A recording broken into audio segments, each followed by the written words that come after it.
Missouri lawmakers are on China's radar, and the country appears to be taking the fight to social media and the courtroom. This all started when the state won a lawsuit against China for spreading misinformation about COVID. WGEM Missouri Capitol Bureau reporter Hannah Falcon breaks down how these Missouri lawmakers are now facing attacks from China on social media. The tweets began in late November.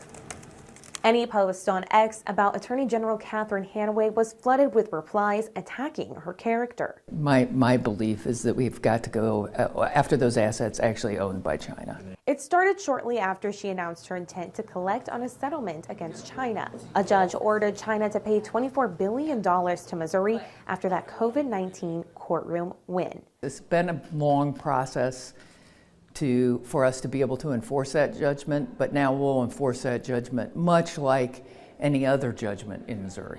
A report by Graphica, a company that studies social media attacks, found fake or bot accounts began attacking Attorney General Hanaway following this announcement. Vice President Tyler Williams explains how someone could identify these fake accounts. Try to ask yourself, why is this person or why is this account saying this thing, and what have they said previously?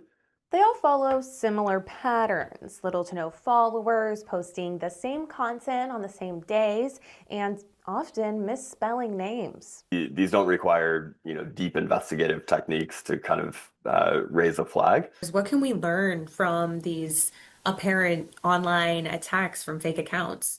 Anytime there's a, adverse statement linking the PRC to COVID or PRC activities to COVID, there is an uptick in messaging. China is now countersuing Missouri over the COVID settlement, naming Hanaway, Senator Eric Schmidt, and Governor Mike Kehoe, and asking for $50 billion.